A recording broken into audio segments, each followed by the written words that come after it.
From our 22 News Broadcast Center, this is 22 News in Focus. Good afternoon. Welcome to 22 News in Focus. I'm Nick Oresco. Recent national events involving mass shootings are at the forefront of public safety conversations all across the country.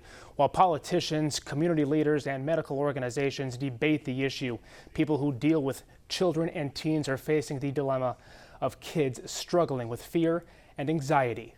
After the spotlight disappears and the memory of an event fades, the community where a tragic event happened still lives with the trauma for years. Today on 22 News in Focus, we're going to talk about how parents, teachers, and caregivers can discuss the subject of violence with children and how to provide support to those who may be traumatized. Joining me now is Dr. Rayaza Gallardo, Senior Director of Behavioral Health Services for the Gandara Center in Springfield. Thank you for being on the program.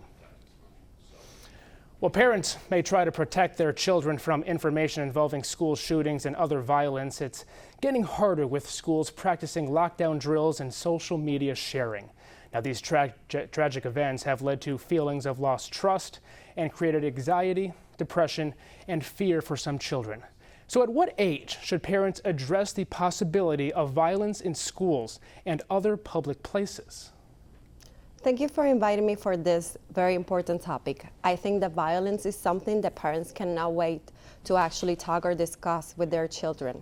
It is very important that as soon as we know that they're going to a preschool or a kindergarten, we start telling them how actually violence can present it, because it will in different ways. It can start with bullying, they see in other kids aggressions. So that's the better way to start conversations. And also just using the media, but in a very small, limited details. Like we can say that sometimes things can happen at the school, but that they will be safe, and we are gonna give them the tools to make sure that they are always safe.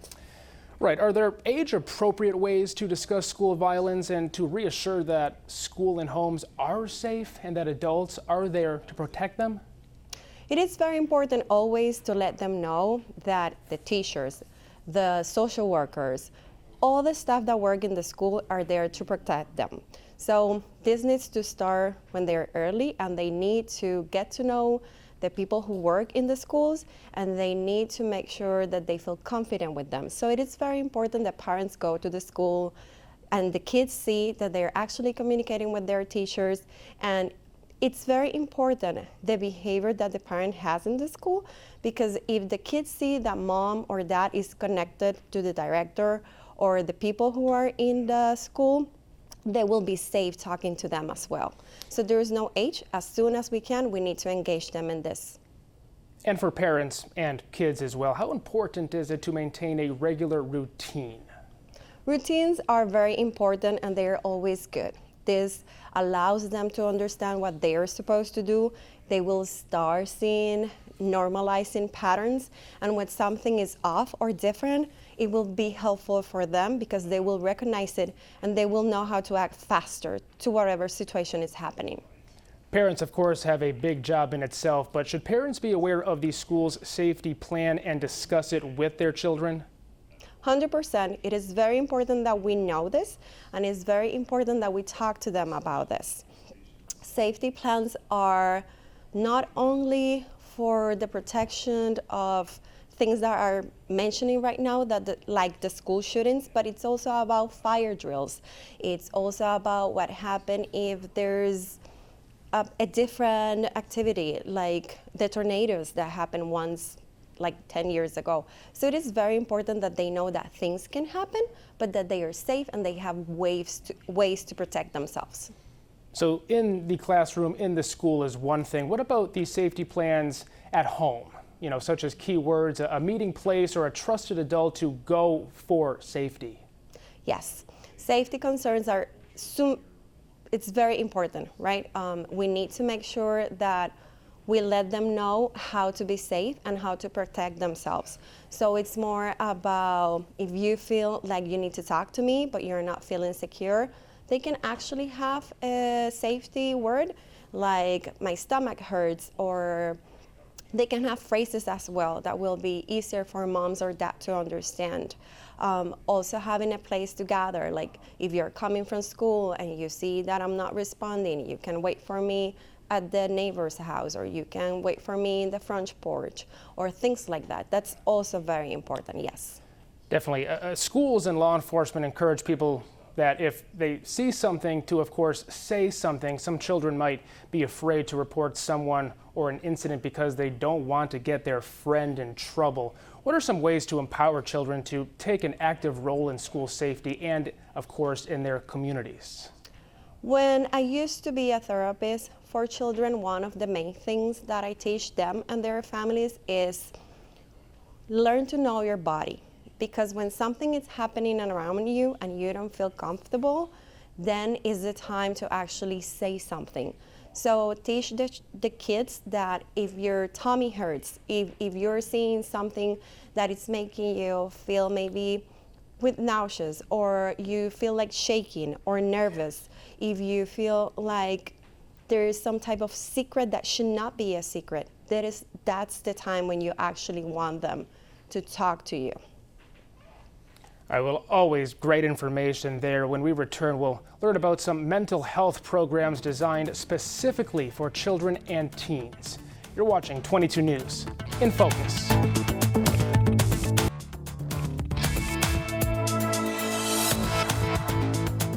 Welcome back to 22 News in Focus. Today we're talking about addressing violent events with children and teens with Dr. Raiza Gallardo, Senior Director of Behavioral Health Services for the Gandara Center. Now, the Gandara Center offers multiple services to help support families and children at multiple locations across the state. What are some of the children's behavioral health services that are offered? We do comprehensive assessments where we're able to diagnose the child, and then we're able to see if they need medications or if they need some other type of help. And do you offer behavioral assessment, and what does that entail, really?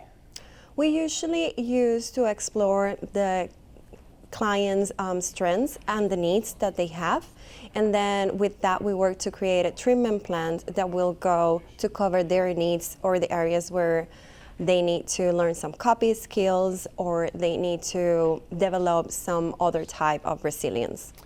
And are in-home therapy and behavioral services available, and what do those involve? Yes, we have in-home therapy services, behavioral home services, and we also have mentors who goes to the houses and they actually not only treat the child, but they also treat the whole family. It's really good because they get to know the children and where they actually are, and they are able to connect with the family in a different level, and they are as extra support for the caregivers. Now, what about support programs for parents or caregivers needing to navigate the healthcare, legal, and social services systems? While one family member may be struggling with a mental health issue, the entire family, of course, is impacted by that. Do you offer whole family counseling? Correct. So there is a few things that we can provide to the family and especially the parents. We have what we call family therapy and counseling in the clinic, but we also have a family resource that it's a family partner, and this person is a peer who maybe struggled in the past with DCF or resources in the community or the need for housing, and they have been able to grow, and now they're helping people who are in similar situations that they were at some point. We also have CSPs, who are a community support service program, who help the clients also and the families to get housing assistance or other type of assistance like food stamps and things that they can engage in the community. So a lot of offers there. What is the Springfield Family Resource Center? What resources are offered over there? The Family Resource Centers is one of the centers where families can go and they will benefit from our open pantry that happens weekly. At the same time, they can help them connecting with resources. If we have parents who are looking for jobs, they can help in the search. They also can help them creating resumes, and they usually connect them with other sources in the community. Is that open to anyone that may need help? Yes, you just need to show to the door and they will be happy to help you. Now, what is the Impact Center and what services are provided there? The Impact Center is support for the youth. So it's a program that helps clients or participants that are 16 to 23 years old. And it's more about helping them connected maybe with a GED program. They can help them with now education. They can help them getting a new job. And if they are actually facing homelessness, they can help them assisting with housing programs. Insurance, of course, is a big thing as well. What services are covered with health insurance? Right now, most of the services that Gandara offer are covered by the insurance. So anything that they need from us, I will say it's covered by the insurance. So what are payment options offered? I mean, what are there subsidies available for people who can't really afford to pay it? So let's say that someone don't have an insurance. We have grants provided by the state that actually can help pay for the services that they need. And also we have a sliding fee scale that can help for those who have a job and they just want to have a little bit of help for the payments. What have you been seeing so far? Obviously, we have seen a lot of mass shootings recently, of course. I think June is on record for most mass shootings. What have you seen people coming into the center really discuss and talk about? Obviously, not to get into a lot of detail, but what have you been seeing over there at the center? I think that it's a lot of parents worried. Sometimes us can actually be more stressed out about the situation that our children, and sometimes without we knowing it, we can actually pass that anxiety and that stress to them. So we see a lot of clients wanting to know, how do I talk to my child about this? How I can teach them to protect themselves? How I can tell them that this is not an okay situation, but that they will be safe. Going off of that, some children may not like to talk about their feelings, how they're feeling, especially after a day at school or whatever it may be. How do we get our children to discuss our feelings with their parents to make sure their parents actually know what's going on? I think that comes with hard work and us creating a bond with our child. It is very important that you use simple things like games. I feel like that's an easy way to communicate. Sometimes they may not feel like they want to talk to you. You start playing with them, you sit next to them, and you say, hey, if you have something to say, I just want you to know that I am here for you, that you can share anything that may be worrying you. I am your safe space. I will not judge you. I want to know and see how I can help you. And usually that works pretty good. Right, I'm sure making them feel comfortable as well, goes a long way, making them feel like, you can talk to them, right? Correct. Now, these events going on across the nation, especially recently, I'm sure have desensitized many children. And of course, depending on your line of work as well, that can desensitize you as well, including us here in the media. Are you concerned that children may become desensitized from all these events that are happening? I am not worried about that. I am a little more concerned about maybe normalizing the fact that this is happening, because this should not be happening. So I feel like it is always important to educate our children and to let them know this is not okay. If you feel like at some point you or someone may be in danger, or if you're having feelings of endangering someone, please come and talk to me, because we always think our child is not that one, but we never know. So I want to make sure that we are telling our children, come, talk to me, and if I cannot talk to you, then let's just find someone who can. And with that, we will say, teach your children to have a safety network, people who that they can go and they can talk to them. I usually tell clients, identify 5 people. Could be family members, it could be people from the school, but just make sure that they have 5 people that they feel safe and they can go and that they can express how they are feeling. Absolutely. Well, the Gandara Center has opened a clinic offering behavioral health urgent care services. We'll discuss that initiative after the break. You're watching 22 News in Focus.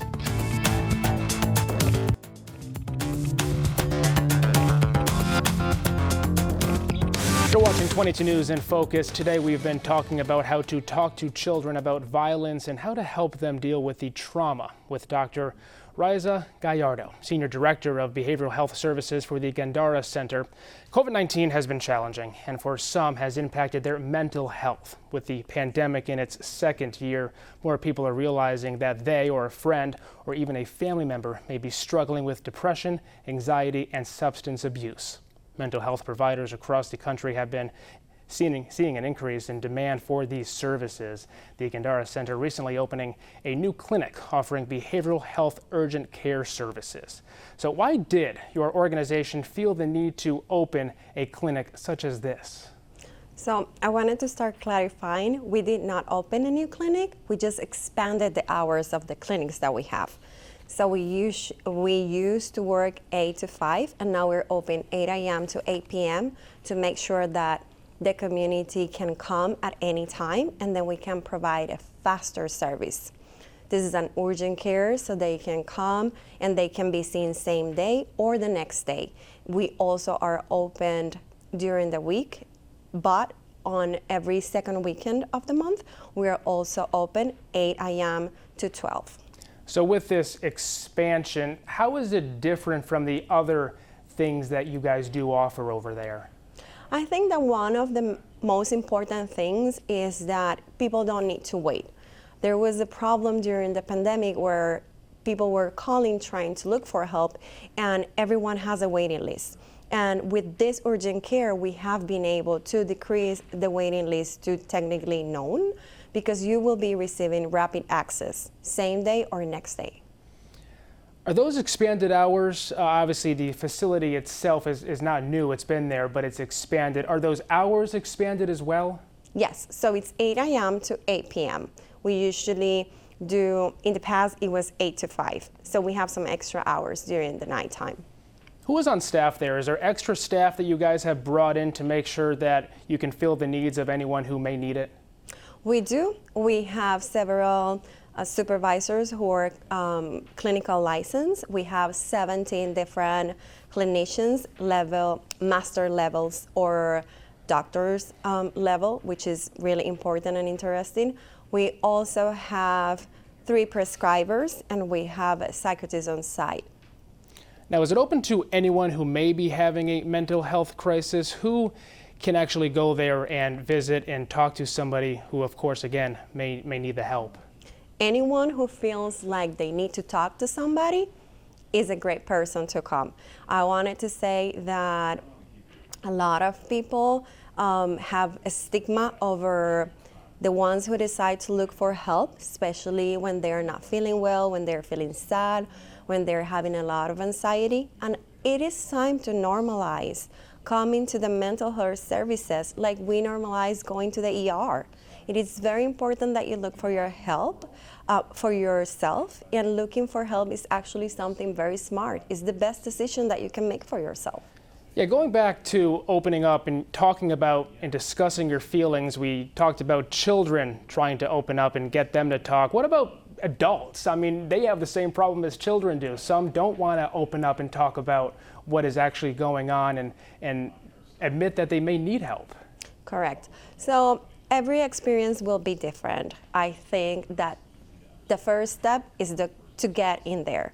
As soon as you get in there and you start talking to someone, sometimes you don't need to actually jump deep into the things that are in your mind. Just to make that first connection and to start creating a relationship with someone, it will help you. Most of our clients come because they have the need to share something, and when we start the process of therapy, they discover that they actually have a lot more to say, a lot more worries, things that they may not even think that were a problem and they were creating anxiety. Now they're able to realize, and then they feel fine. They start looking for coping skills, ways to resolve the situation, or ways to understand why those things happen, which is really important. We all know what's going on in the country right now. Has your organization seen an increase in demand for these mental health services? Yes, definitely we have seen it, an increase, and that was one of the reasons why we were motivated to become an urgent care. because we want to help the community, and we saw how affected the community was by all the situations that we were living during this last 2 years. And how many children are you guys seeing? Obviously adults are coming in, but on the children aspect, what are you seeing with that? Giving you a number, I don't have it right now, but I wanted to say that a particular clinician can have at least 30 to 35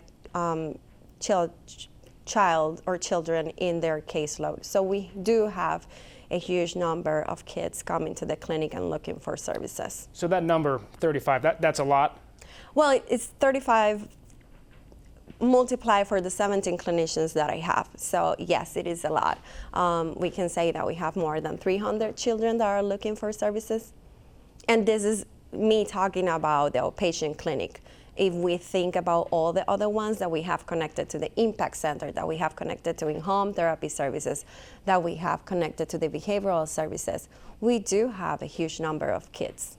So how does someone contact the clinic? You can look into our webpage, gandaracenter.org, or you can actually call the clinic. The number is 736-0396. And you will talk to an intercoordinator. We are actually taking walk-ins as well, so the person can just go and visit us.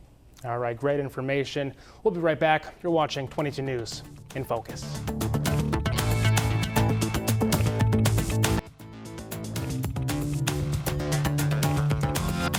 You've been watching 22 News in Focus. Today we've been talking about how to talk to your child about the recent gun violence in our country and how to help them deal with fear and anxiety. Thank you, Dr. Riza Gallardo, for being on the program today. You're very welcome, and remember, we're bicultural and bilingual. Awesome. Well, thank you for watching us at home, and if you missed any of it, you can watch it in full on our website at wwlp.com. From all of us here at 22 News, have a great day.